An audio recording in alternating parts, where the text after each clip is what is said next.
Radio. This podcast is called Obsessed. Joseph Scrimshaw and his guest get some secrets off their chest. You should listen. It's the best. Hello. Thank you. Hello and welcome to Obsessed with me, Joseph Scrimshaw. We are broadcasting live from beautiful but emotionally challenging Los Angeles. We are here at the NerdMelt Showroom, and we are going to talk about Blockbuster movies. But I figure, why just talk about something when you can make it competitive? So I'm going to get all of these wonderful guests out here, and then you, the audience, are going to be able to decide. You're going to get to vote at the end of the show to see who is the most obsessed with their favorite Blockbuster movie. And I wanted to get kind of a little barometer on what people felt about Blockbuster movies. So earlier today, I went to the place where we go to make all of our major life decisions, and that was Facebook. And I asked on Facebook what people's favorite Blockbuster movies were, and I got some really interesting responses. There was a lot of passion, and there was a lot of defensiveness. About 800 people said Die Hard. About 300 people said Raiders of the Lost Ark. One person said The Secret Life of Walter Mitty. I got an equal number of people saying Jurassic Park and Titanic, which really makes me want to see that mashup. And one person used this opportunity to pitch me their screenplay idea. Multiple people said Jupiter Ascending, and everyone who said Jupiter Ascending also said, I know, fight me. Other honorable mentions included Aliens, Back to the Future, Princess Bride, Speed, and Crawl. The ultimate blockbuster right there. We're going to figure out what the ultimate blockbuster is from our wonderful guests. First up, she's a comedian, a puppeteer, and loves to murder people in The Sims. It's Phoebe Bottoms. Yay. Hi. He is a comedian, a writer, the co-host of Angry Little Goats podcast. He loves to retweet people who come to LA for only a few days and then tweet about their big Hollywood meetings. It's Weldon. She's a writer, an actor, a podcaster, human Star Trek encyclopedia, and the editor of the awesome website Geek Girl Authority. It's Audrey Kearns. Hey. Finally, he is a comedian, host of the Schmoes Know Show, and a big fan of both Baby Carrots and Van Halen. It is Mark Ellis. I wanted to start off by talking a little bit just about blockbusters in general. So I want to ask all of you, we'll go down the line. To you, what is a blockbuster? What makes a movie a blockbuster? Phoebe? I would say a blockbuster video is one that has, I get paid by them every time I say those words consecutively. I think it's a movie where at least 8 people went to go see it in a movie theater. You think 8 is all it takes? I mean, at one time, but it stays in a theater for at least a weekend, and it's written about in a news sort of article where they're like, here, this is ranked.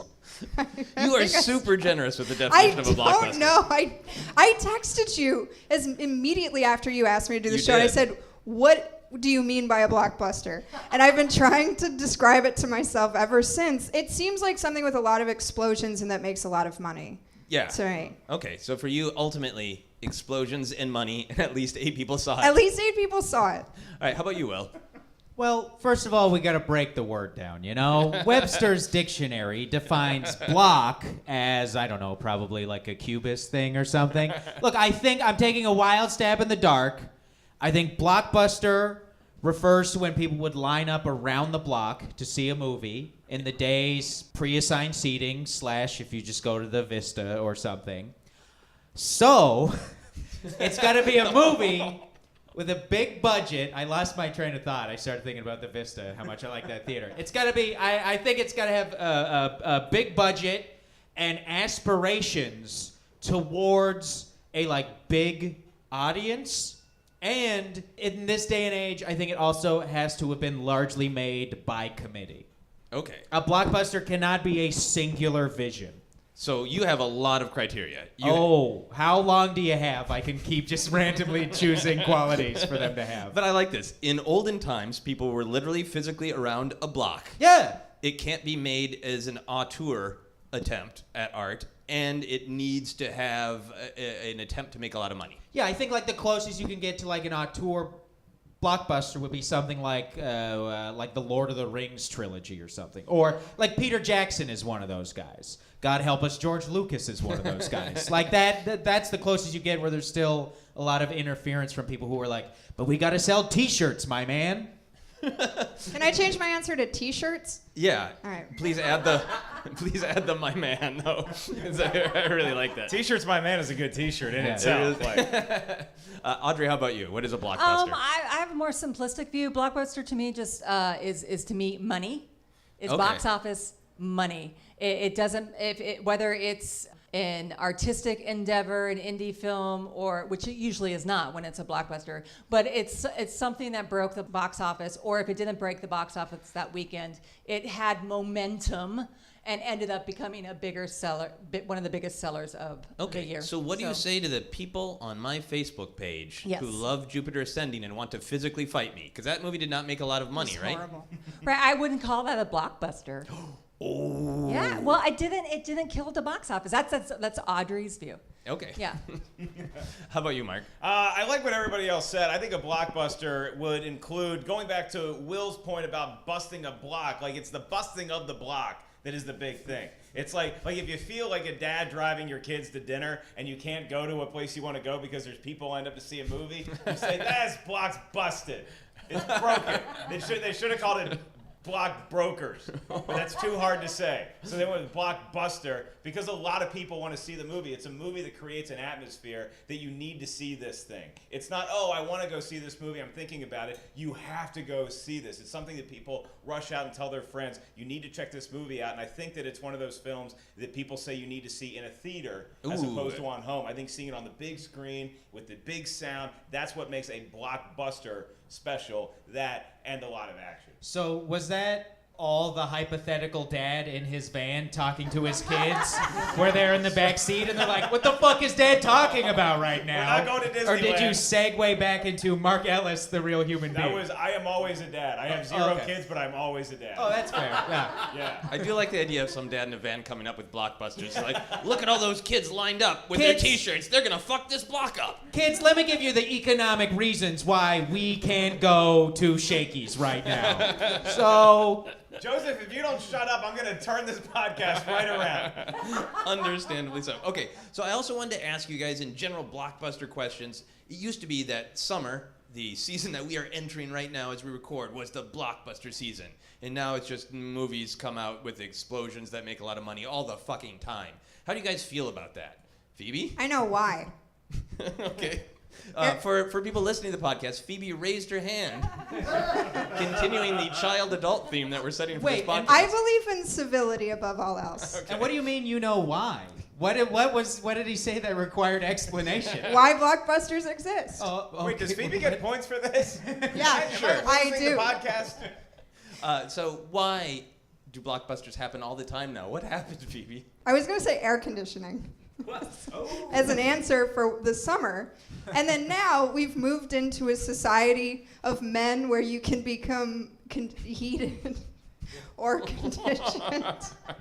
It doesn't matter anymore. You used to be able to take refuge in a movie theater. In the summer, it was like finally cold in there, and everyone had to bury their food in the dirt.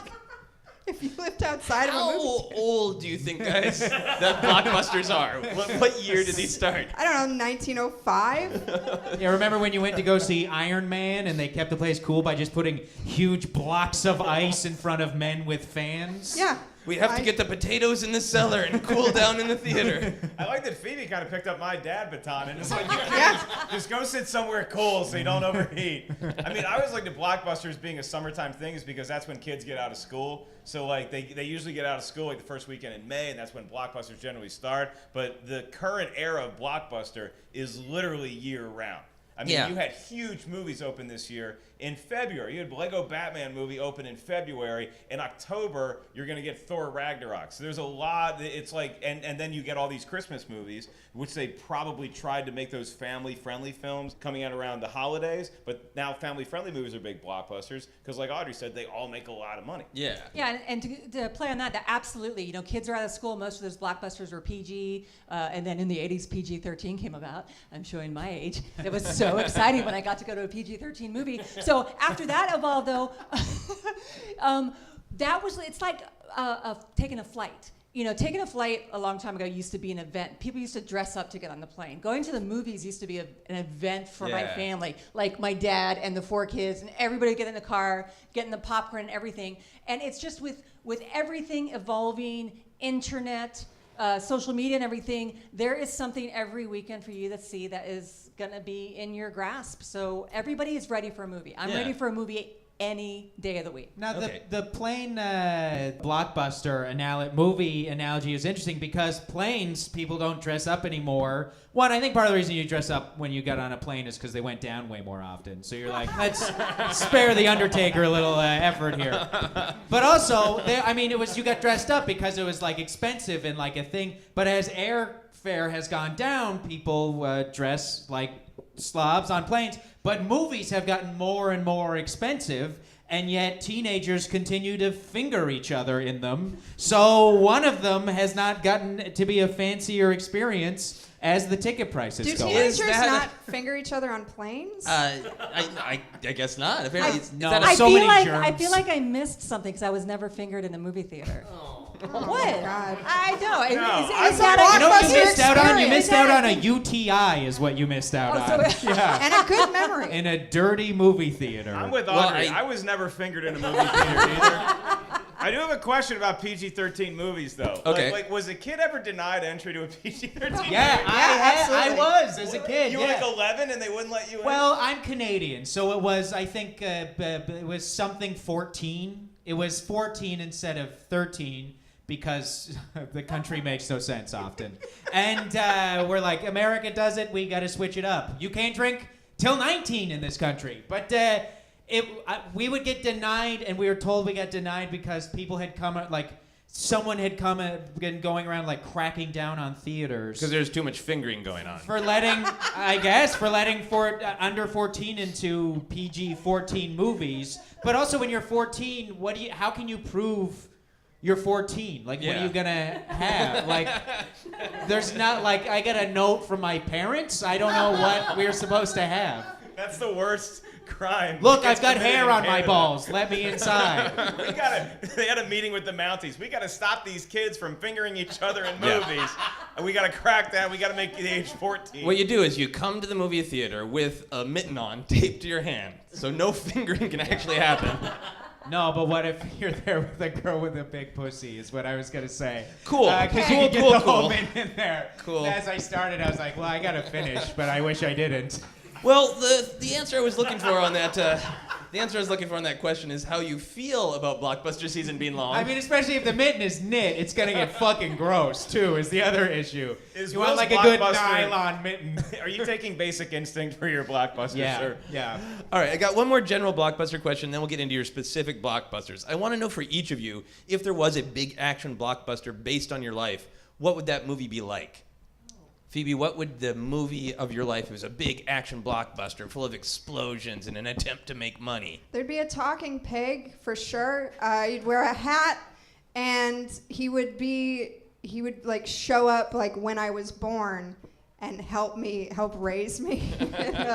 And we'd go back in time and maybe stop Hitler. And then I'm just trying to fit explosions in there somehow. Yeah.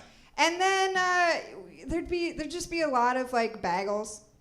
I think there'd be a lot of buffets, and they would eventually Sounds the movie. like J.R.R. Tolkien all of a sudden. It would Lots of food descriptions. It would just be shots of me at the craft table shooting the movie, eating the free food that they'd have, and they're like, send it to print. Okay. That's a good movie. This sounds like it would reach a wide audience, for sure. Yeah, me. And you.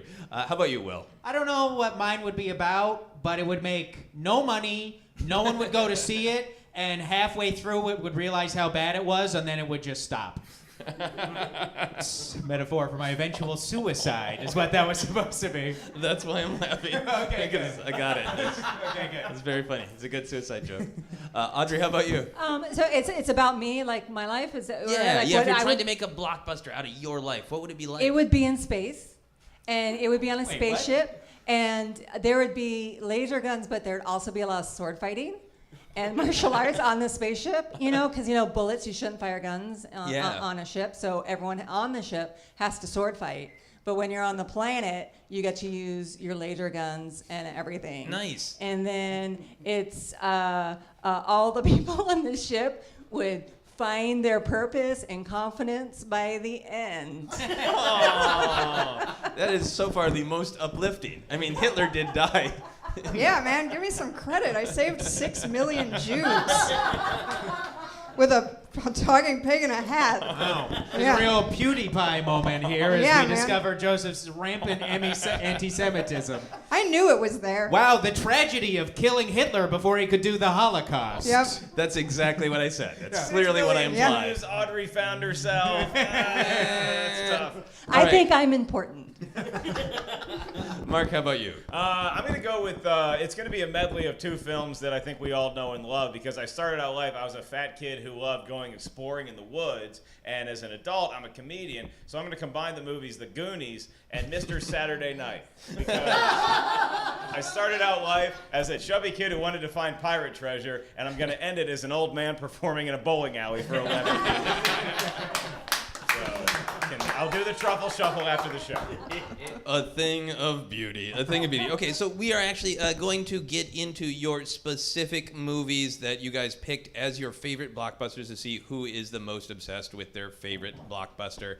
We're going to go down the line. Phoebe, I am going to reveal what you picked, and then I'd like you to tell us why you picked this film. What is special about it to you? So you picked Batman Begins. I picked Batman Begins. I picked Batman Begins as a 15-year-old girl in 2006, specifically. I saw it 11 times in the theater.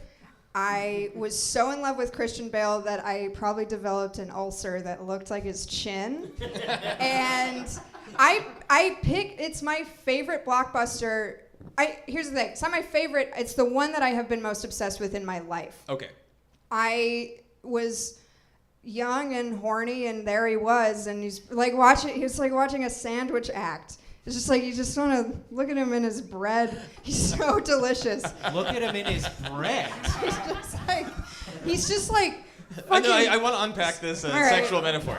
So you saw Christian Bale, understandably in puberty, playing Batman, and you thought, oh, I want to devour him like a sandwich. Yeah, I loved sandwiches. But you loved the bread part the most? I don't know. I was just, yeah. I was thinking of like the casing he was in. I got flustered. What? Are you a serial killer? I was thinking about the casing he was in. Yeah, the stuff that makes Christian Bale great Just don't is all say the mayonnaise. stuff on Don't the say mayonnaise. outside and the mayonnaise. Okay. I love him so much. His pecs have like a thing. It's like there has to be an anecdote for what happens to me when I see his breasts all chiseled on there. But it's also, it has such a good cast that you forget the people who are in it until they show up on screen. You're like, oh my God, fucking Gary Oldman? And you're so excited about Gary Oldman, you forget Morgan Freeman's in it. Yeah. And then you forget that the guy, Carmine Falcone, whatever his name is in it. You're like, oh, I love that Tom guy. Wilkinson. Yes, you love that character. He's wonderful. You know who's Thanks, got good Will. bread? That Wilkinson. Yeah. Oh my God, he's I so fuck that bread. He's like a brioche with like animate. He's got like sentient eyes, and he looks at you and Sentient eyes. Okay. So Morgan Freeman's like a marble rye.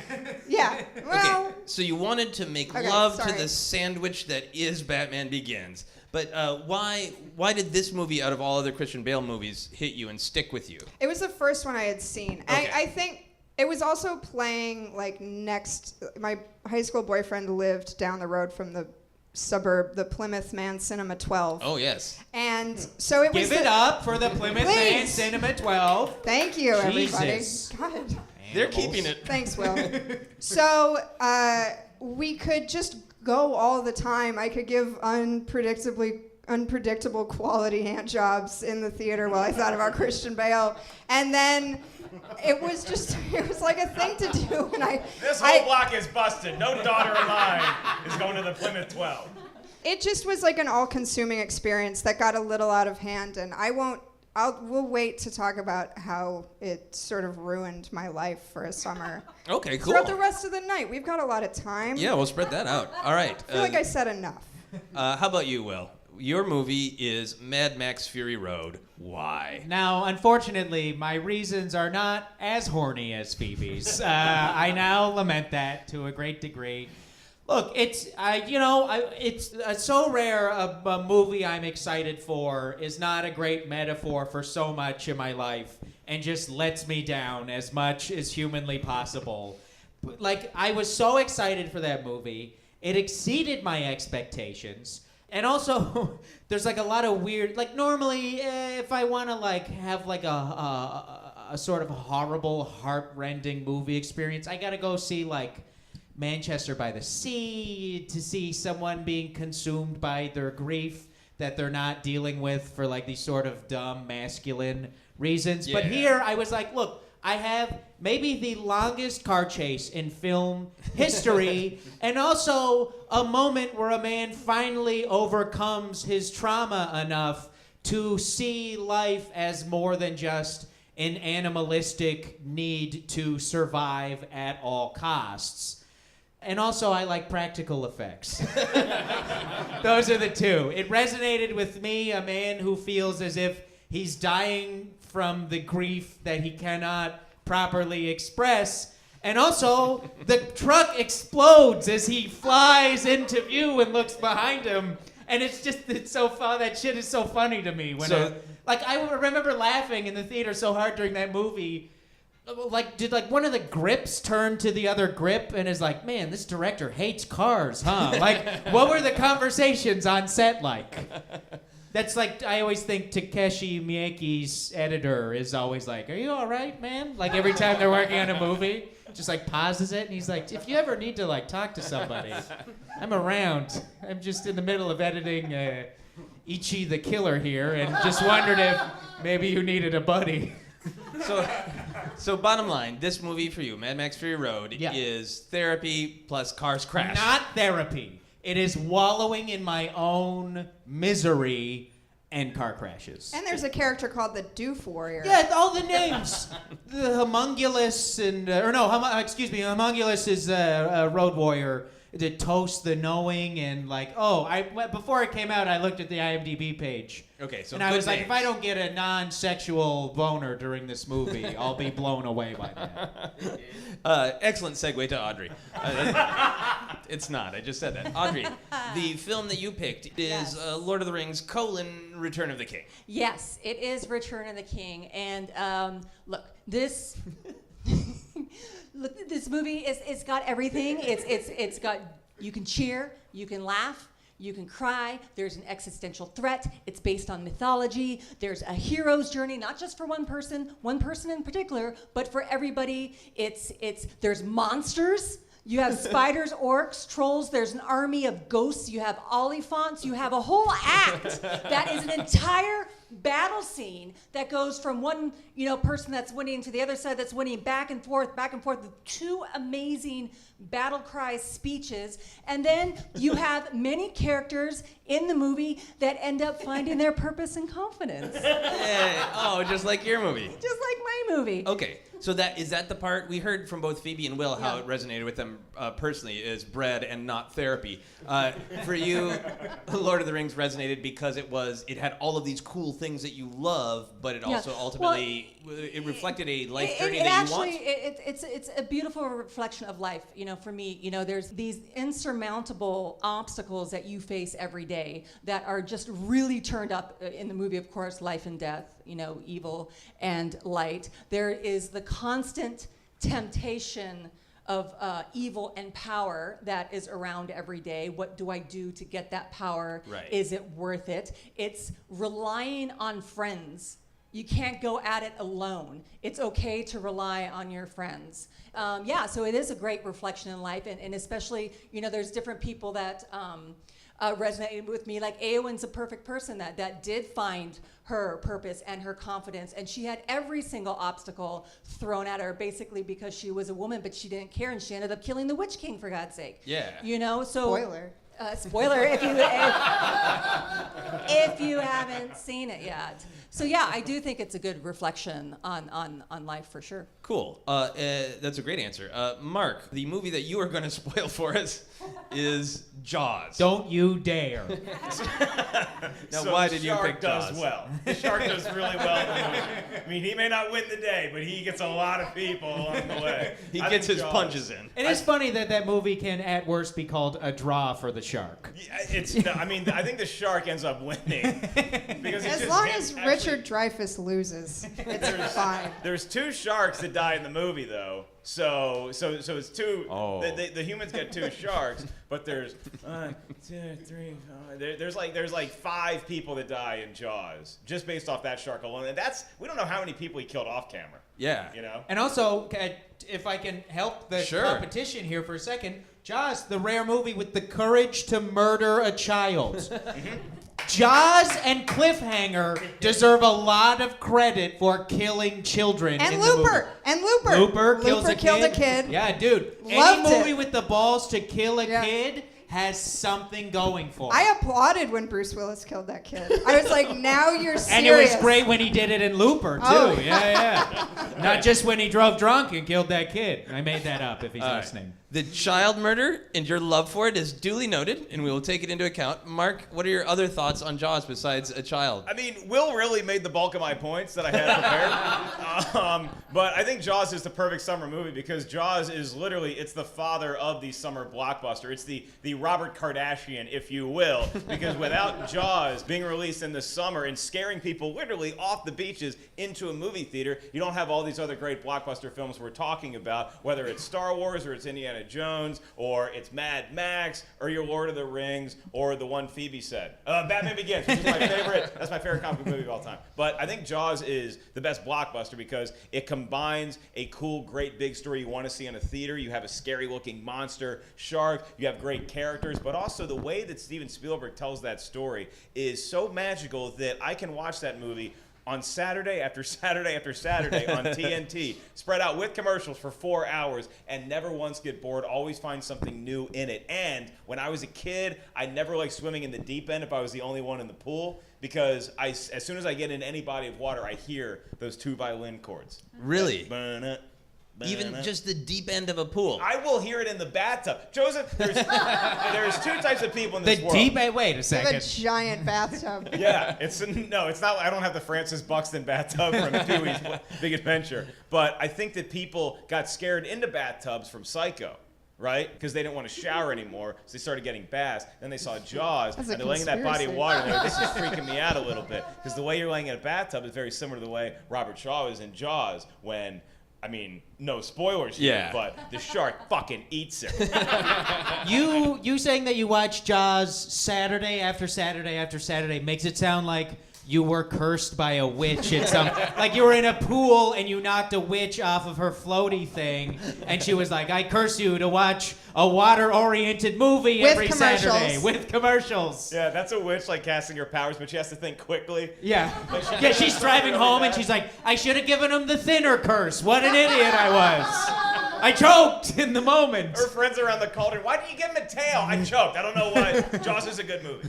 So, Mark, it affected you in that it made you basically afraid of almost all water. Made me afraid of a lot of liquids, Joseph. You should see this guy piss. Oh, the screaming. Okay, that did not deserve to bomb that bad. It's up there with mitten fingering, for God's sake. Fingering That was was I think classic. the witch cursed you on that one. But Mark, I want to know if it affected you in any sort of positive way, where you're going through your day and like, hey, I did that well because the lessons I learned from Jaws. Oh, absolutely. When I ever complete a successful swim in the ocean without dying, I'm like, man, I really outsmarted a couple sharks today, and it felt good. Nice. All right, I have some specific questions for you based on your movies of choice. Phoebe, if you were a ninja, like Batman is a ninja, would you still feel the need to dress up as a bat? Or would you just say, hey, I'm a ninja, that's good enough? Oh, of course I would still dress up as a bat. What are you, an idiot? No, I would go through the League of Shadows like 101 class, and then I would they'd be like, oh, you have to kill this farmer. And I'd say, no, thank you. And then I would still go home and be like, well, what do I dress up as? And Right. I understand what you're saying, but I could just wear, like, I don't know, like a pair of black slacks, my catering outfit, essentially. You could be a stage manager who's a ninja. Yeah, I could. Or I could wear a fun hat and have Morgan Freeman give me like a pelt of fabric that you can use your fingers to make it look like any skeleton that a hero. I just watched it. I forgot his line.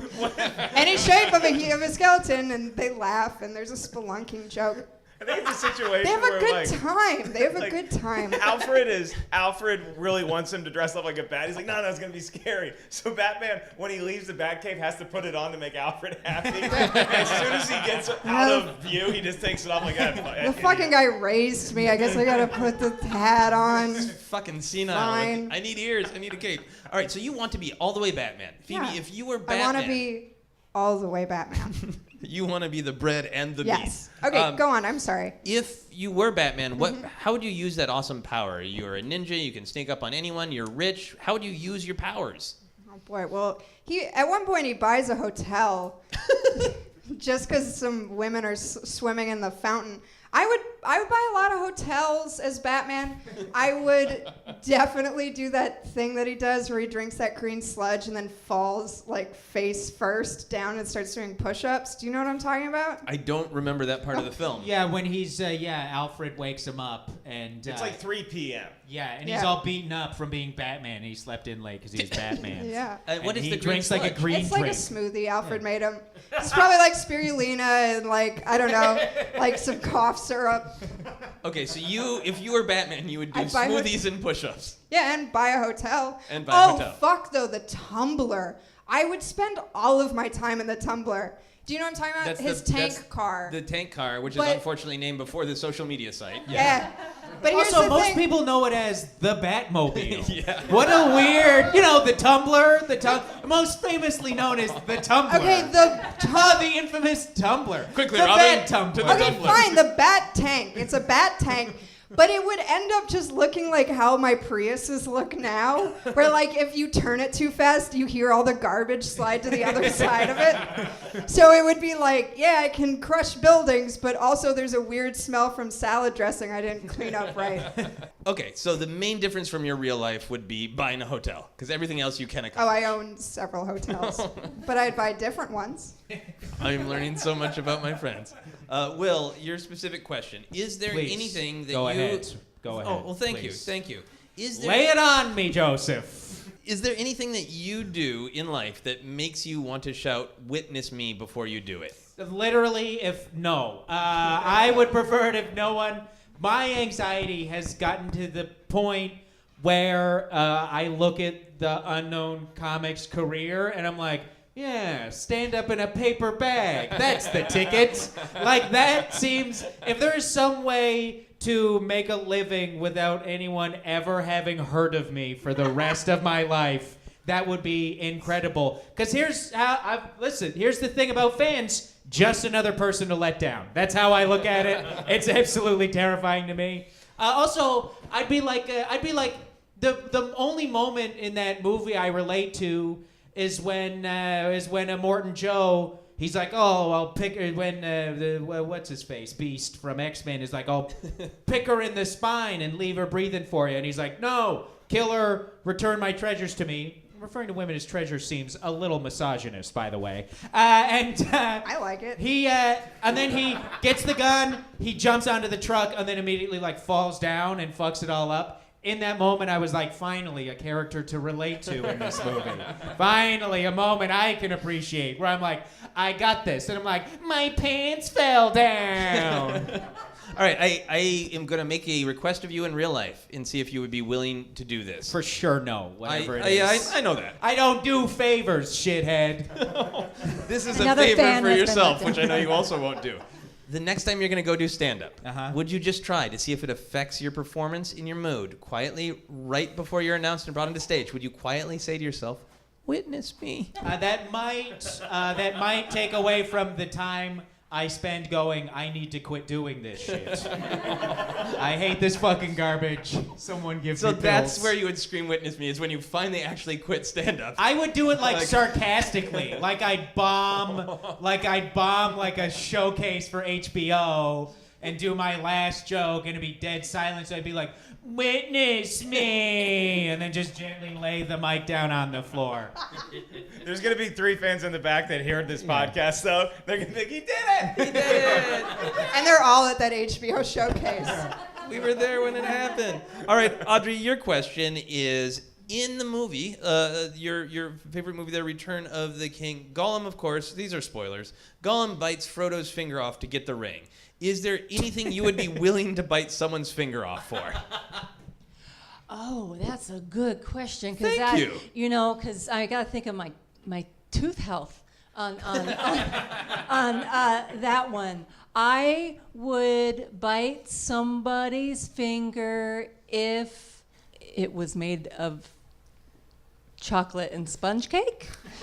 Okay, I feel like everyone would do that. Wow, you're really going out on a limb here. I think, you know, if you're put in a situation where the whole world's going to end, I will bite your fucking finger off. I will bite your nose off. I will bite your ear off. I will bite your dick off. I would do that to save the world. Chocolate cake dick or just normal dick? No, I would do normal dick if it was going to save the world.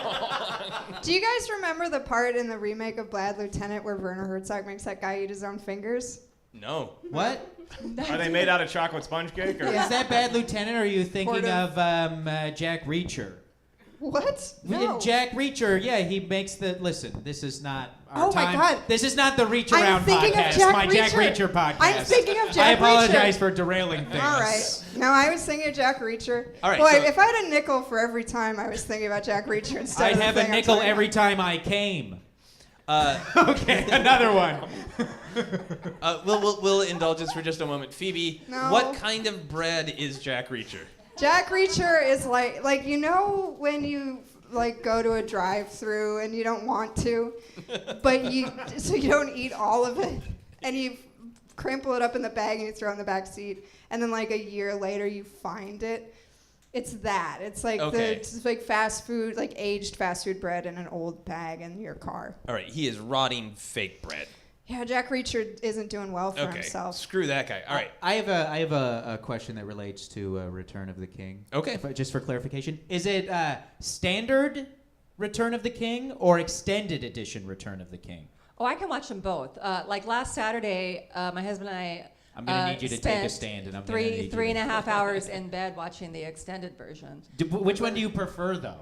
Like, if you had to put one of the two up right now, and the other one ceases to exist because I love steaks, which one would it be? I would keep the extended version. I would watch that shit. Yeah, because you just want it to all go the on time. longer, right? Yeah, then you also I am get the in that regular world. version. I am in that fantasy. I am wrapped up in that story every time I see it. Okay, so your base answer, we learned a lot about bread, but your main answer is that you would only bite a finger off to save the world. If I was on the fields of Pelennor, right, and Right. those Haradrim start coming in with their Oliphants, right, and there was a man with a finger, and I could bite that guy's finger off to make those Oliphants all tumble over and die because the ghost army is late and they're not going to show up, I would bite the guy's finger off. That's strong character. I would give a juggalo a blowjob for a bagel that looked good. That's amazing that you would only bite a finger off to save other people. All right. Every time I hear Oliphant, I think of Timothy Oliphant.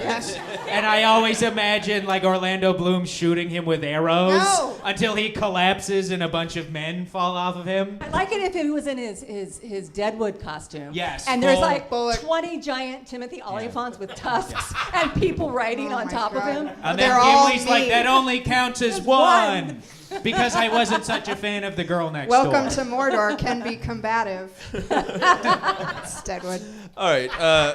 Mark, do you think the citizens of Amity Island should have tried something friendlier before just hunting and murdering the shark? No. I think that they tried something friendlier. The mayor opened the beaches because they will be open 4th of July weekend, and look what happened. We had multiple deaths. We had a naked girl died.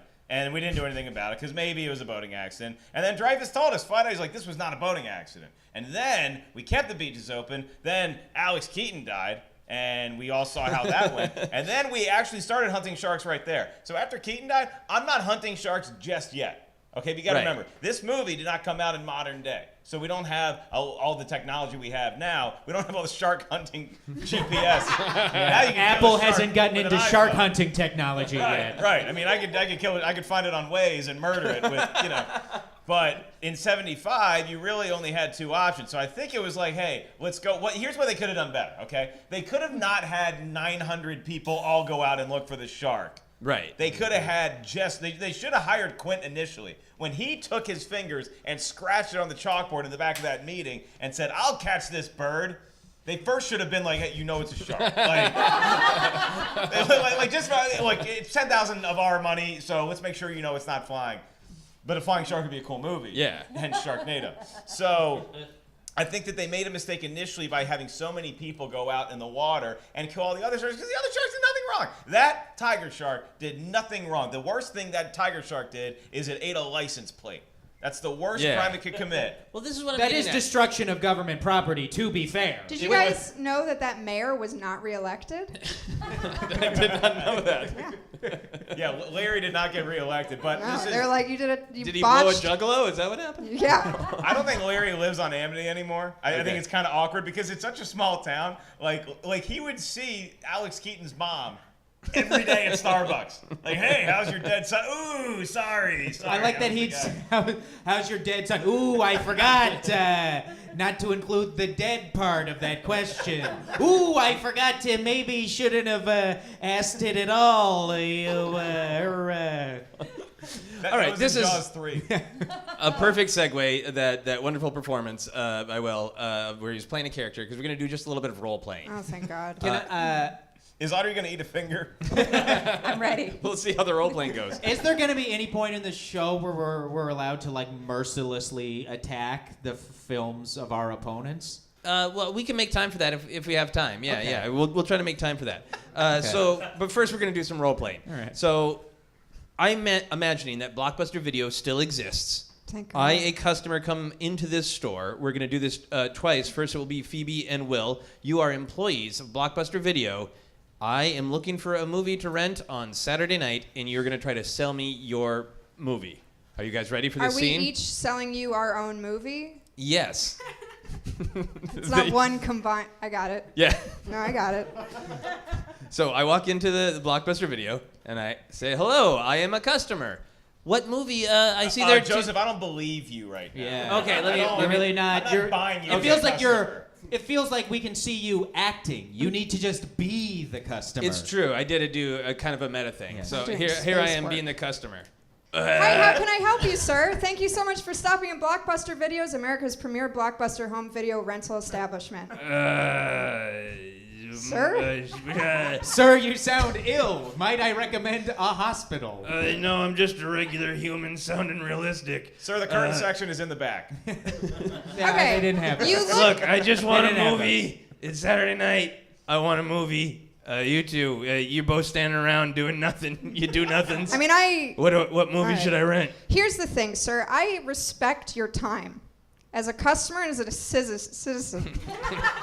And I would like to point you towards the film Batman Begins. Oh, and why here's is that? why. Stop mumbling over me. Okay. I would love to watch your face express joy as a magnificent cast unfurls before your eyes in what is one of the most watchable origin stories of our time. Now, reading the back of the video I am. Now, riddle me this, sir. Is your spouse deceased or living? She's dead. Yeah, I could tell you permeate widowhood. Anyway, don't get this voice with an alive wife. no, sir, you don't. I've been there, believe me. Now, I desperately want you to go home and watch this and see for yourself what grief can really help you deal through. Maybe you'll come out of it with a fun new cape or a good glove or a fancy car. Sound pretty good. You got anything? Sir, so my wretched coworker claims that she respects your time. But I say I respect your time more. And that's why I'm going to recommend a shorter movie than she has. I'm going to recommend Mad Max Fury Road, a movie that comes in at a surprisingly breezy 2 hours. Now, may I add she that says Derek? it's one of the greatest origin stories, Batman Begins. I contend you don't want an origin story. Everybody wants an origin story, Derek. Those Everyone are the wants an origin details of story. a character you don't need. Mad Max Fury Road gives you the origin in about 20 seconds of voiceover at the start of the Here's film. the thing. Origin His over. That's family's how much dead. How I did his respect family your die? time. Here's I another don't- thing, sir. Would you I rather don't a think it's film? appropriate Would to you scream rather at a film that critiqued misogyny and toxic masculinity, or would you rather a film that starred a misogynist? That's right. Batman Begins stars a man who was arrested for, I believe, Misogyny? domestic He was abuse arrested for towards misogyny? his mother and sister. No, Is that it the was type of career because you'd they like had to taken support? advantage of him his entire life, as women will do. Now listen, to this, sir. I'm going Sir, to Stop I'm going to need you cowering to from listen us. to my insane, dangerous coworker. Sir, No, I'm call just- the police. Sir, She's holding me Derek captive doesn't. here. She he doesn't works work here. here, sir. I She think does Blockbuster not work Video here. is a great place to work, and they won't hire me back. So I And have scene. to. Sir, we have a Hollywood video just down the street if you want. Yeah, so I'm What gonna, about we're, Mr. we're gonna do the Movies? other scene here with Audrey and No one Mark. cares about Mr. A Movies. 2-hour car chase, sir. I know I followed you home and that's inappropriate. But I'm saying to you, it's a car chase one way, and then it's a car chase You could just back watch that the way. Blues Brothers, Derek. You could just watch the Blues Brothers. Yeah, if you want to watch a movie about co-opting black culture, you could watch the Blues Brothers. What is wrong with you? I'm not fun. You know that. And now we have pitched both the original sitcom and the spin-off where we stay at Blockbuster. We shall move on to the Hollywood Video with the same gravelly voice. I can also widower. say why you shouldn't rent their movies either. no, you- Too many endings led to real-life shark killings. I can explain each one of those endings for you, and every single one of those endings is a better ending than anything that you'll find in Zack Snyder's DC Cinematic Universe. Oh, what a bar to meet. Oh. Wow. All right, so I walk into the Hollywood Video. The angry man from Blockbuster is Get your probably hands outside. off me, pigs! Sir, we're glad you came over here. Did you just meet the angry man that works at the Blockbuster down the street? I'm Yeah. here to Yeah, pick up my yeah. coworker. I got a call. He's been making a scene. Yeah, he sure has. So, Hollywood Video people, what movie should I rent? It's Saturday night. I just want to be entertained. First off, Audrey and I are here to help. Yes, yes. We have been working together for a couple years, and we have so many differing views, and we're both going to take some time to tell you our own views. That's Found very common organized, thank ground you. on Yeah. two movies that we believe are going to enhance your Saturday night. We are so sorry about your dead wife. By the way, yes. Yes. Word gets around fast in video stores. But really, for God's sake, all I want is a movie on Saturday night. What movie should I watch? I'm going to recommend this movie that we just got on video. It is the first movie to ever make $1 billion internationally, and it won 11 Oscars. Okay, now Saturday night, you're by yourself. You lost your wife. I'm really sorry. We don't need to keep dwelling on that. I know. Well, I'm bringing it up again, sir, because this is a movie, Return of the King. It's Lord of the Rings, Return of the King, okay, that will help you deal with loss and grief. And plus, there's a lot of fun to it. There's a big red eyeball in it that's very mean. And then you have these cute little hobbits that are trying to save the world, and they're able to cooperate with some taller man-like creatures. And then there's wizards, and then there's elves, and then there's dwarves, and then there's... How long is this movie? Look, I know that my coworker is going to bring up the length, and I understand that, but I want you to know you're going home, you're not doing anything tonight. Spend these 3 hours with fellowship. I thought this was Return of the King. That you're in. It's a happy ending. There is a king that gets crowned in it. Oh, okay. Yeah. All right. Get the whole movie explained.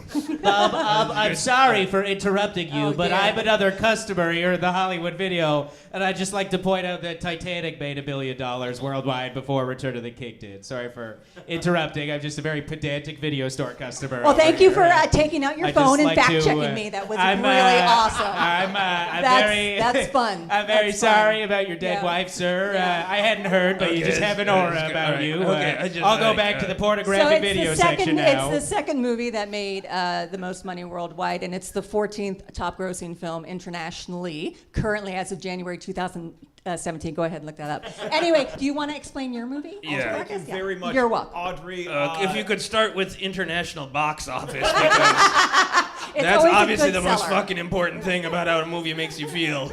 I don't know international, but I do know the domestic off the top of my head was a whopping $470 million during its initial run. And this is way back in 1975 when things were still pure in the world. Sir, if your wife didn't die snorkeling, you're going to love Jaws. She did, actually. It's a tragedy, but anyway. Well, as long as she wasn't eaten by a huge great white shark, Nope. we win. Let's watch Jaws. Well, the thing is that's going to be a little too realistic and graphic, the violence for you, especially if your wife died snorkeling. Whereas Return of the King, you're going into a mythical land. There's really no elves and dwarves in the world. There really is no big fiery red eyeball. So escape with Return of the King. Audrey makes a great point, but he's looking for a movie to watch on Saturday night, not one that continues into Monday morning. So That's a good point. with Jaws, I think the reason why you're going to want to watch Jaws is because it has everything you want in a film. It's fun. It's exciting.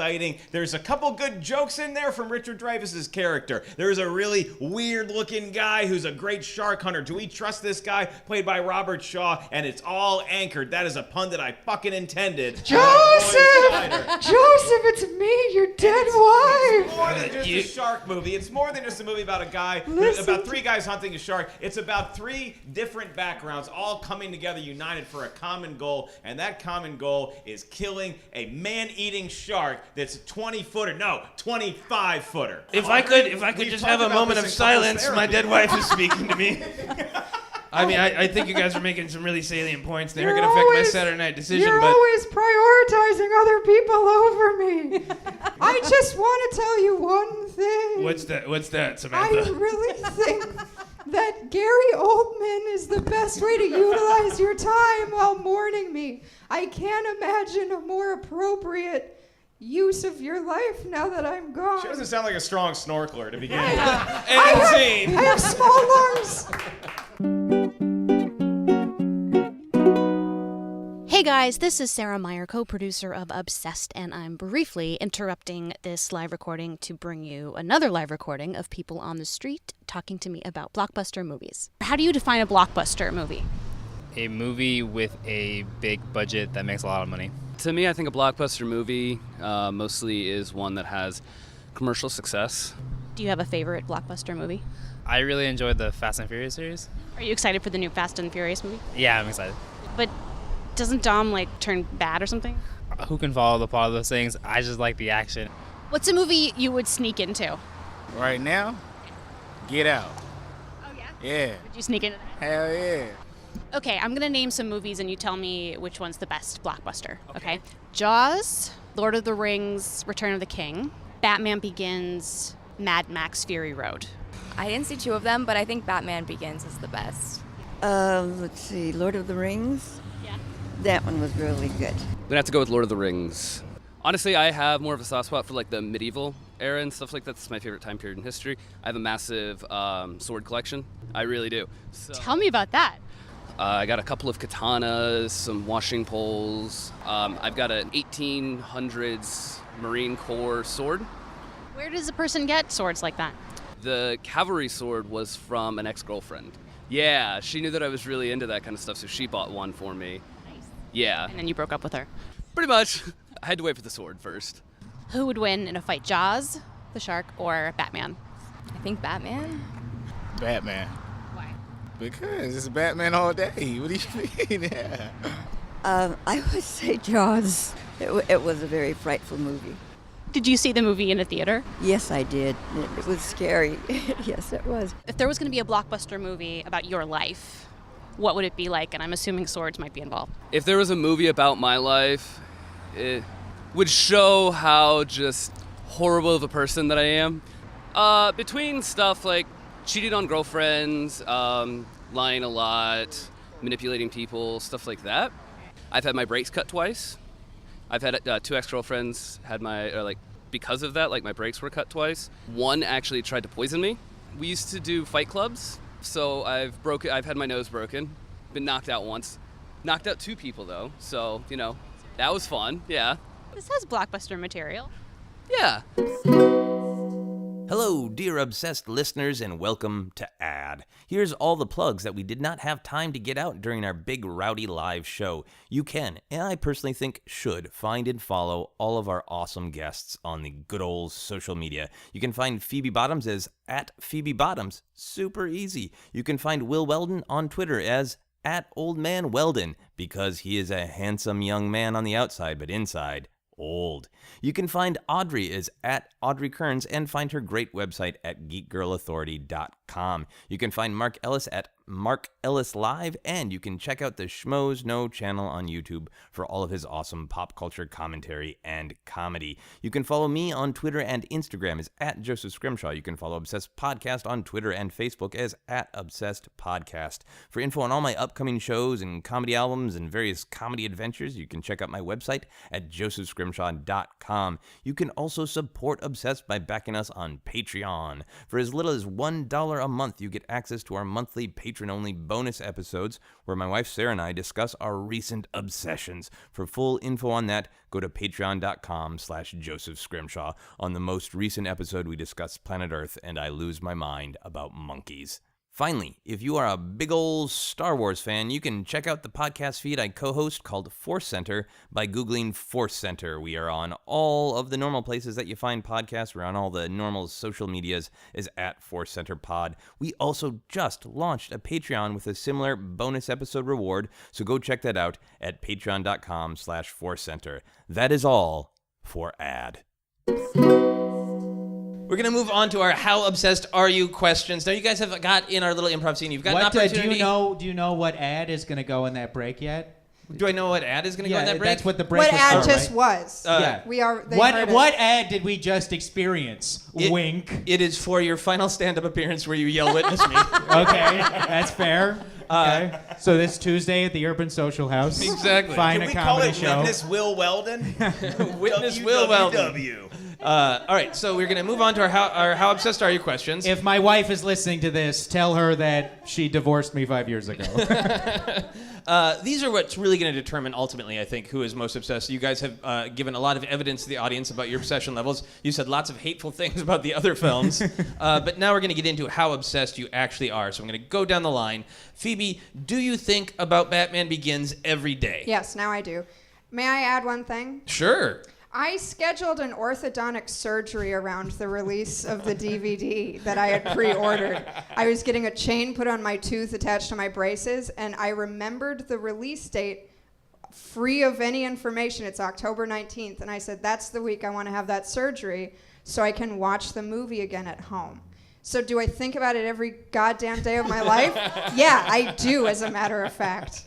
That is a very strong answer. Yep. How about you, Will? Do you think about Fury Road every day? Yes, and specifically sometimes while I'm out, I find myself quoting the trailer to no one, including the soundtrack from the trailer. So I'll just be sitting there, I'll be like walking dogs or something, and I'll be like, I'll just under my breath be like, out here everything hurts. Now pick up what you can and run. Bum, bum, bum, bum.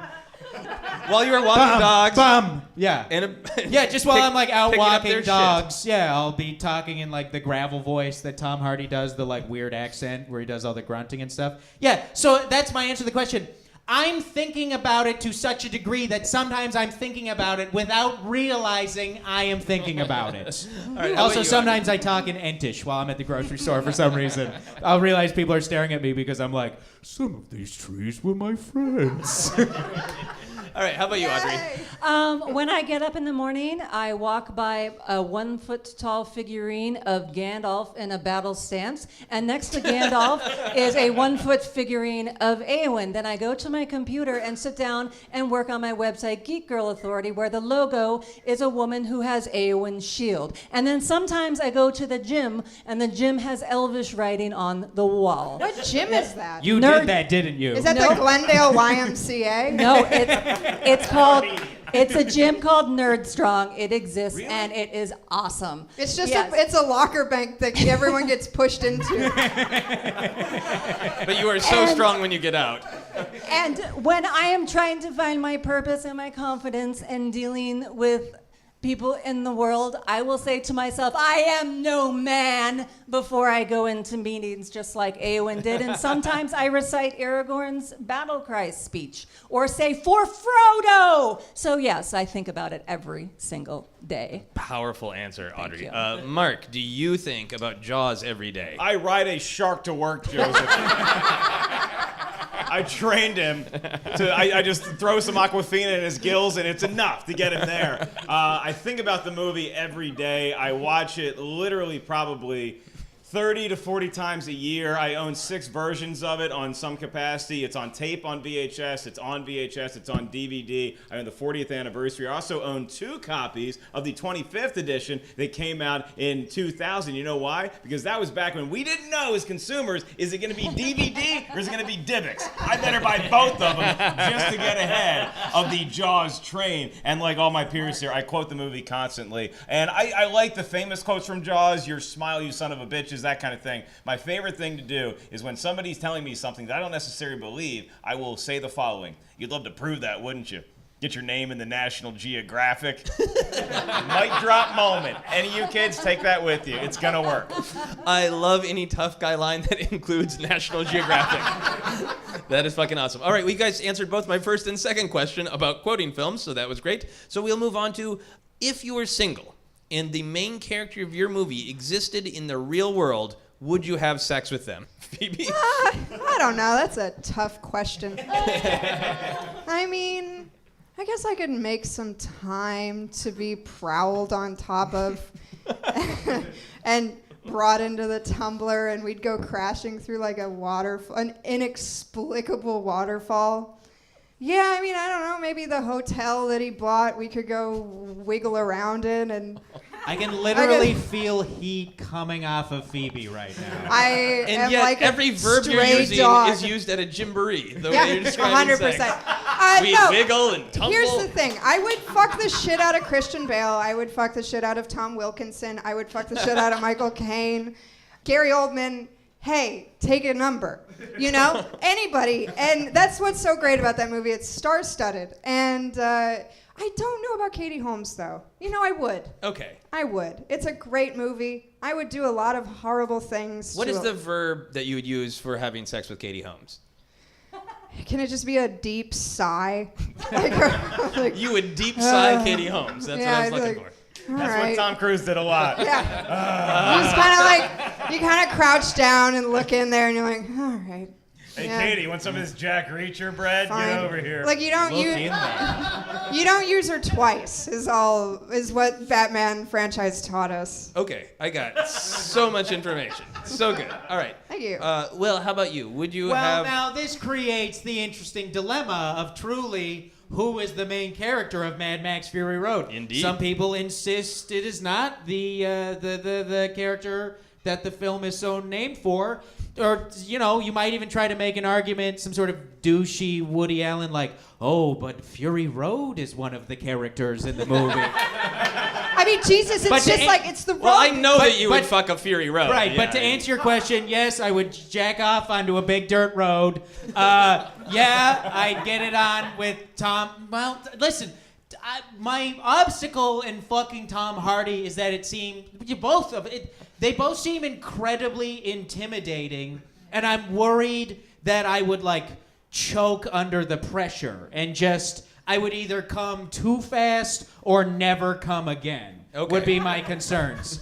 But that really, yeah. Imagine like being in a hotel room with imagine Tom Hardy. fucking both of them. But Oh my imagine God. Tom Hardy They're both giving like- you and that they're like, oh. stare and like you can't get hard. Yeah. And then Tom Hardy's like, get hard. And I'm like, this is doing the opposite. Yeah. I need you to cover your lips. They're too much for me, Tom Hardy. Would she have the robot arm? In the yes, she has scenario? to have the yeah. So your dick almost might just get crushed immediately by. Oh, she'd be doing me a favor. I'd be like, don't worry about it. It happens. Or be like she never relieved. gets tired. Oh, Jesus. It's just a mechanical hand. She can go to sleep. But also, like, you know how sometimes you wear a watch that's like metal and it gets your hairs, like your little hairs? Maybe So there- Are you talking about getting your No, I mean pubes like on your actually like watch? bits of your dick stuck in like the gears. It would be horrible. So to answer your question, yes, but I would not make it with the wives. Cause it's too typical. It's too obvious. Oh, They're all Mr. Feminist, you it's won't not do my- the obvious. It's not my thing. It's like, whoa, you could all be on the cover of a magazine. It's a little Get on the out nose. of here. I Is want it a- somebody missing an arm with a shaved head. Okay. I like a little character, you know? Yeah, I got. my Also, I answer. could never imagine myself being like, oh, toast. Like, that's not how am I gonna... All right, Audrey, this is also for you, I think, a question of who Yeah. you think the main character is. But if you were single and the main character of Return of the King was sentient and alive and Also, here in it our wouldn't world. matter if I was single or not. I'll throw that in there, Okay, too. cool. My partner would have to understand. Well, you just said you don't like having sex with wives, so I would assume that you would cheat. Right. Well, Audrey. before I answer this question, I would like to look at my husband directly in the eye and say, I'm sorry for the things I'm about to say. And secondly, I'm always cheating on my husband. God, is that Viggo Mortensen? Wait a minute. He's here.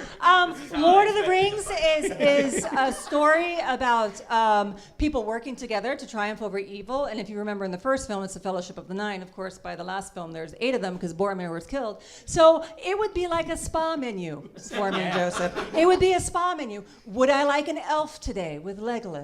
Would I like men? I have Aragorn. I have Faramir. Or elves, Arwen. There's still Arwen. And then, hey, maybe I want to try. I'm a 6-foot-tall lady. Maybe I'll try out the hobbits today. Or maybe even Gimli. I bet you Gimli could be pretty interesting. Okay. So yes, yes, yes. Yes, yes. So There's you 8. look yes, at the yes, cast yes. of the characters of Return of the King is a sexual buffet. Yes. No, I like to say spa menu. Spa menu, fair I've enough. Sounds much more masturbated to an sexy. ent before. Oh, Oh, God. wow. No. That must have taken forever because they never stopped talking. No, they don't. It's like, come on already. Finish your sentence. Can we just close the show out with like No. 40 minutes of dirty talking? Well, you're very small.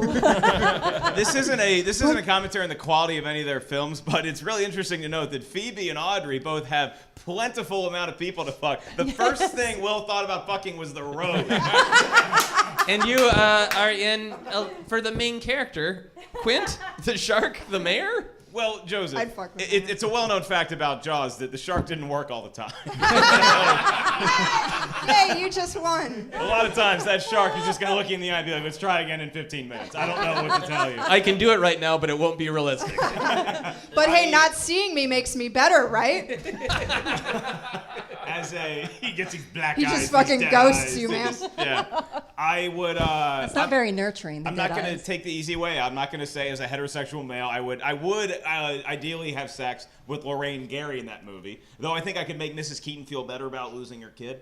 Nice of you. That's nice of you. I mean, I'm here. I'm Yeah, a nurturer. yeah. So, but Roy Scheider as Chief Brody is clearly the lead in that movie. And I would totally be the pitcher or the catcher for Mr. Scheider. Whatever he needs. Round of applause if you think Roy Scheider can still get it. Oh, he's been dead for a while. Doesn't matter. Round of applause. Yeah, I would have sex because in the character in the movie he's a very prominent. He's the chief of police on Amity, so you probably get a lot of free parking, that kind of thing with it. That's true.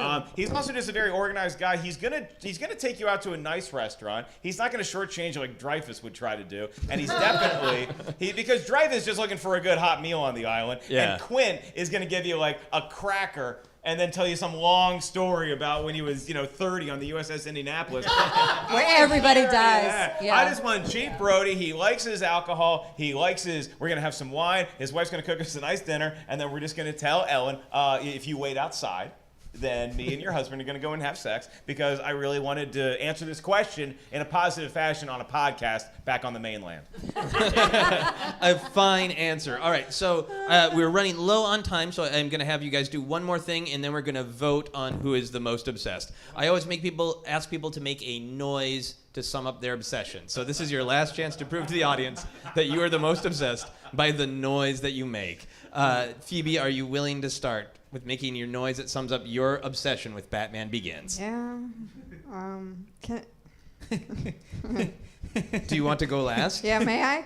Okay. Her obsession might sound like the diner scene in When Harry Met Yeah, Sally. I was just thinking. All right, Mark, we'll start with you. What noise can you make to sum up your obsession with Jaws?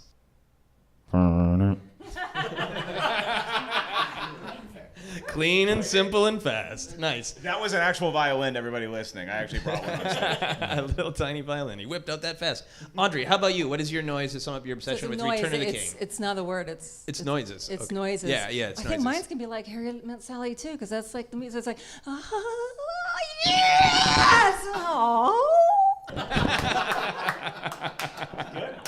That's great. There's a lot of sincerity. I give her noise 3. Will? I'd be tempted to just make like a car noise. or Right. something. Vroom, vroom, vroom. But and for whatnot. me, a key moment in the movie, Max gives the blood transfusion to Charlize Theron. When finally the callback, because I always speak in stand-up comedy terms, the callback to when she asks his name, and he's like, who gives a shit? He did that bit earlier in the movie. And I made a jerk-off motion. For the people here, in case you don't know It what jerking translated off to looks like. audio. Yeah. And he goes, Max, my name is Max. And then he makes sounds of recognition of discovering himself, his like Tom Hardy grunts, and they go That was a good Tom Hardy. So those would be my noises. That was beautiful. Joseph, he's getting close to stealing my noise. That was Tom Hardy trying to sing the Jaws theme. Those beautiful lips, God. All right. Phoebe, are you ready Yeah. for your noise Yeah. for Batman Begins? Oh, boy. Because that's what an orgasm when you're 15 sounds like. It's just, all right. I think that's what that's supposed to feel like. If that's true, I gave more girls orgasms than I thought. I did a lot better than I thought I was doing. Ton of orgasms in the television show Leave It to Beaver, apparently. Just constant orgasms everywhere. Oh, shucks, no. mister. Can I change my answer, please? Can I change my answer? No, the stakes are too high. Okay. Absolutely. So I saw the movie so many times that I grew really attached to the extras in the movie. Oh, yeah. And there's a guy, there's a Department of Water and Power employee at the end of the movie. He's got like a sweater vest on, and he's sitting in the control center for the water main, and he's watching the train that Batman and Ra's al Ghul are on, hurtling towards Wayne Tower, and if it hits, the vaporizer will just Gotham will be fucked. Anyway, so he It's a goes. direct quote. It's in the director's cut. So this homely Gotham will little be dude, fucked. this homely guy, he's like in his 60s. He works, he punches in every day. He's watching it happen, and he goes. Destroying this background actor. This sad sack of shit. No, with he his is. He's useless got All right, job. we do need the noise. Yeah. So he, at one point, he's like, if it hits the main tower, the whole thing's gonna blow. And I loved that. And then it doesn't happen. And I worked so hard on replicating the sigh of relief that he has at the end. He doesn't inhale, which is great. And he like shrugs his shoulders down and sits back. And I loved that moment more than any other moment in the movie. It's like Akbar in Return of the Jedi, when he's just like, Yes. Yeah, it's he's so. so happy. It's like, That's the sound. Okay. That's how obsessed I am with the movie. When the extra size like Admiral Akbar. That is great. That is perfect. We need to move on to the audience voting to determine who is the most obsessed. I am going to say each of my guests' names and their movie. Please applaud if you think that person was the most obsessed. For Phoebe Bottoms with Batman Begins. Ooh. For Will Weldon with Fury Road. You people make me sick. I got a woo. Witness Will. For Audrey Kearns with Return of the King. Oh. Is it because of the gym? Is it because she goes to a gym with the words on the wall? For Mark I Ellis. crashed my car a bunch of times. I could have mentioned that. For Mark Ellis with Jaws. That was very close. I think it is between Audrey and Mark, so we're going to have a little clap off. Here we go. As Hollywood video workers, we need to say good luck. It's fucking bullshit. Say good It's been luck. great working with you. Hey, Audrey. All right. You're No wonder that employee place of the went out month, of business. But you're employee of the month every month. Thank you. I'll bring some chocolate finger sponge cake tomorrow. Okay, so one more time. Please applaud if you feel that Mark Ellis was the most obsessed with Jaws. Mickelson taps in for bogey. And for Audrey Kearns being most obsessed with Return of the King. And Audrey has it just barely. Bursting out of the nerd gym full of lockers. Hey man, I go to Audrey a lot has of one. gym with pictures of sharks on them. So we've determined our winner. We have a tradition here on Obsessed to do these final weird questions. We're running very low on time, so I need short, pithy, beautiful answers. I'm sure that's what you're going to get, too. I'm sure going to brevity attempt to get. is, I'm going to gonna be the attempt to name of the get game. short, pithy answers, whatever that is. Phoebe, Yeah. if you could shoot one of these two things out of your hands, which would you choose? Lightning or candy bars? Lightning. That's Made a- out of candy bars. Great lightning. answer. Diabetic lightning. Those are all great answers. A candy bar named Lightning. I Will, choked. if you could run at super speed, but you had to wear a dumb hat while you were running, what kind of hat would you wear? I would wear a hat shaped like your face, Joseph. Points for not saying yarmulke. I feel the pain of that zing, and I must move on. Audrey, And I'd run as slow as I could so everyone saw it. how dumb my face is on your head. Audrey, if you could command an army of animals, what animals would you command? Lions. Because I'm a Leo and I like lions and they're fierce, but they purr. Could you purr like a fierce lion? Oh, I've never been good at that. I can purr like Can a you fierce purr? lion. Yeah. Excellent. Mark, that was your question, so good. It's also, can you purr like a lion? And finally, the final question for everyone on the Obsessed podcast always is, what is happiness? You guys have all been on the podcast before and you've answered it, so I would like you... it. I know, it's a hard this one. fucking part. You always forget and it always comes for you. This is going to be easier this time because I want you to just answer with one word. What is happiness in one word? Mark, are you willing to start? My word is no. Yes, I am. What is happiness in one word to Mark Ellis? Friendship. Aww. But if I had more words, I would say why. And yet you don't, so. Audrey, in one word, what is happiness? Sunshine. Aww. And we'll save Will for last. Fuck you. That's 2 words. Phoebe, in one word, what is happiness? Fuck witch. It's Like a sandwich with fucking. It's a type of bread. Yeah, I mean, Right. it's related to the podcast. I'd probably just say, I don't know, grass or something. I like grass. All right, so far we have friendship, sunshine, and fuck witches. Weldon, to take us home, in one word. Why would you do this to me? The answer to the question I'm the least qualified to answer. For fun, you're wearing me as a hat. In one Whoa, word. I don't like that. That's fucked up. In one word, what is happiness? Pills. That is our podcast. Yay! You've been listening to Obsessed. Joseph Scrimshaw and his guest shared some stories with the rest. Rate 5 stars if you're impressed. Okay, so during the live show, I didn't get a chance to make the noise that I would make to sum up my favorite blockbuster. Here it is. Concentrate!